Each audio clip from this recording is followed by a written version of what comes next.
Assalamualaikum warahmatullahi wabarakatuh. Salam sepak bola. Welcome back to channel Progress Football. Semoga teman-teman sehat semuanya dimanapun kalian berada, dan semua keluarga teman-teman sehat semuanya dimanapun keluarga teman-teman berada. Di video kali ini Progress Football akan membahas Kevin Dix yang cedera. Dia hanya bermain 23 menit saat melawan Broadway. Kevin Dix cedera, namun timnya mengalami kekalahan, dan ini kabar buruk untuk timnas kita pada saat bulan Juni nanti, karena dikabarkan Kevin Dix ini cedera sampai akhir musim. Namun Kevin Dix sendiri tidak mau cedera itu berkepanjangan karena dia ingin melakoni laga terakhirnya bersama FC Copenhagen sebelum dia pindah ke Mönchengladbach, ke Bayer Mönchengladbach di Liga Jerman Bundesliga. Ini Kevin Dix tidak mau seperti itu. Hari ini permainan terakhirnya dia tidak mau seperti itu. Dia ingin memainkan partai terakhirnya nanti bersama FC Copenhagen sebagai hadiah perpisahan untuk Copenhagen dan membawa Copenhagen juara. Itu tekad yang dimiliki oleh Kevin Dix. Tapi namanya cedera itu tidak bisa diprediksi ya, cuman hanya bisa berusaha. Kapan sembuhnya tidak bisa diprediksi juga, sampai kapan cedera itu sembuh. Dan ini yang mengkhawatirkan bagi timnas kita di sektor sisi kanan timnas, yang mana Kevin Dix cedera, ada backupnya Sandy Walsh, tapi Sandy Walsh belakangan ini tidak dimainkan oleh Yokohama F. Marinos. Sudah 5 pertandingan tidak dimainkan, lalu pelatih dipecat. Ini yang sangat mengkhawatirkan, kekurangan jam terbang dari Sandy Walsh. Ini juga menjadi ibaratnya penurunan sentuhan dia lah di dalam lapangan, pada bola juga penurunan sentuhan. Terus bisa di backup juga oleh Asnawi, cuman Asnawi ini masih angin-anginan di bawah kepelatihan Patrick Kluivert. Ini belum bisa menunjukkan sepenuhnya, karena dia di pertandingan terakhir bersama Sintayong dia bermain secara gerusak-gerusuk. Apakah pantas menggantikan Kevin Dix dan Sandy Walsh ini? Apakah pantas? Ini yang sangat dikhawatirkan di sektor sisi kanan. Tapi kita tidak perlu khawatir, ada Jakob Sayuri, terus ada Leno Reinders yang bisa dipasang di sisi kanan. Ini menjadi perpaduan kedalaman skuad yang diinginkan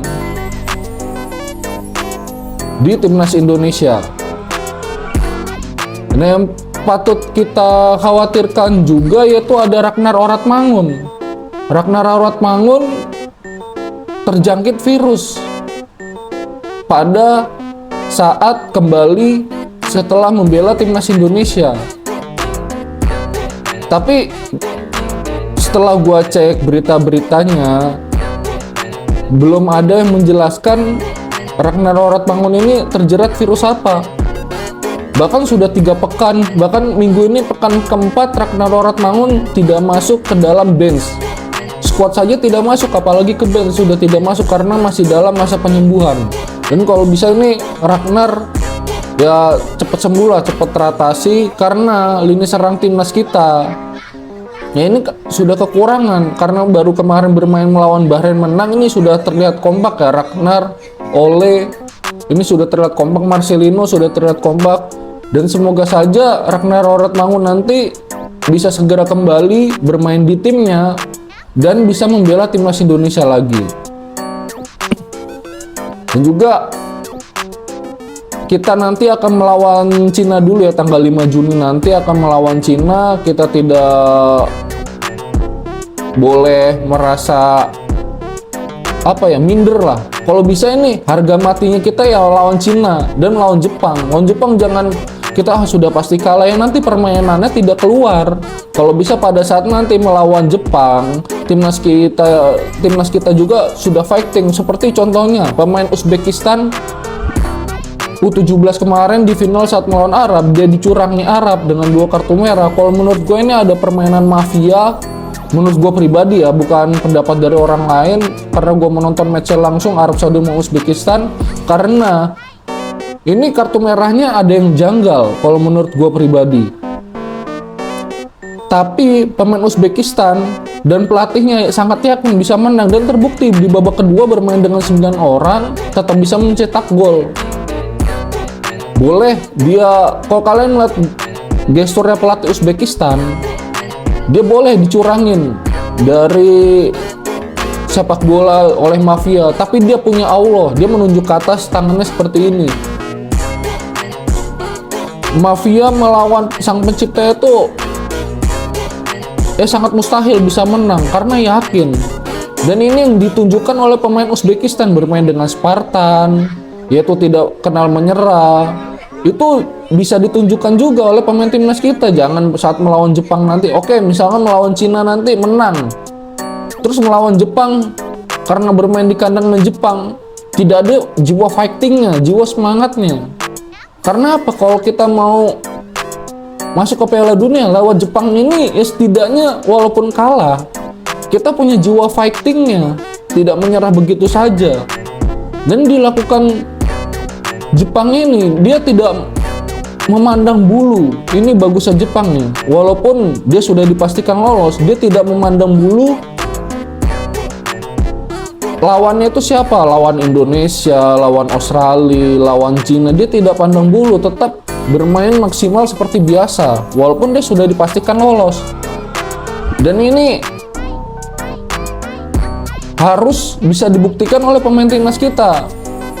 Para pemain timnas yang akan berlaga nanti di ronde ketiga ini saat melawan Jepang, setelah melawan Cina nanti, ya harus bisa memenangkan pertandingan kalau memang dia ingin masuk ke peringkat 2. Kalau seri saja ya kemungkinan dia bisa masuk peringkat 3 atau 4. Dan ini dari kecerdikannya Patrick Kluivert dibantu Alex Pastoor, Dani Lansat, Gerard Van den Berg. Ini harus memutar otak. Ada pemain-pemain yang cedera seperti ini, dia harus pintar memasangnya, memilah-memilah siapa. Dan kalau bisa, kalau gua ini lebih baik pasang Sandy Walsh.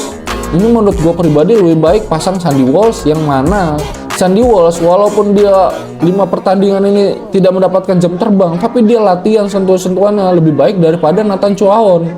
Seperti itu. Lebih baik kalau gua lihat ketenangannya daripada Asnawi. Dia oke, bermain rutin mingguan di Liga Thailand, tapi cara mengantisipasi dia, cara permainannya Asnawi di sektor sisi kanan, ya menurut gua pribadi ya belum sesuai harapan. Kenapa belum sesuai harapan? Ya masih gerusak-gerusuk, masih dia belum tenang, sangat memalukan sekali. Dan masih ada Masilgers juga bisa dipasang di sektor kanan, karena beberapa kali di FC20 Masilgers dipasang sebagai bek kanan dengan formasi 4 bek. Ini Eleanor Renders juga bisa dimainkan sebagai bek kanan dengan formasi 3 back, lalu dia menjadi sayap kanan dengan penetrasi yang manusiakan dia. Kalau gue lihat di PSI Zwolle di klubnya dia, beberapa kali dia main di sektor kanan, yaitu dia berhasil menusuk bahkan shoot possession dengan para strikernya. Dia bisa mengisi posisi striker padahal ditempatkan di posisi kanan. Kita tidak kebingungan di sektor kanan ini dengan kedalaman squad yang sekarang. Tapi gue berharapnya Kevin Dix bisa sembuh sebelum akhir musim. Jadi ada hadiah perpisahan dari Kevin Dix membawa Copenhagen juara. Dan juga setelah Copenhagen juara bisa melakukan TC di timnas. Ini gue juga nggak tahu karena di menit ke-23 Kevin Dix ini sudah mengalami cedera. Apakah hamstring di pahanya atau bagaimana, juga tidak tahu ya infonya seperti apa, karena gue lihat di pertandingannya itu tiba-tiba dia tergeletak di tengah, tidak ada video reka ulang bagaimana, tiba-tiba dia tergeletak di tengah, minta diganti, lalu diganti dengan pemain lain. Jadi itu aja berita dari Kevin Dix. Gue Iqbal dari Progressive Football. Terima kasih yang sudah menonton channel ini. Jangan lupa tekan like dan subscribe-nya dan nyalakan tombol notifikasinya, dan ciao.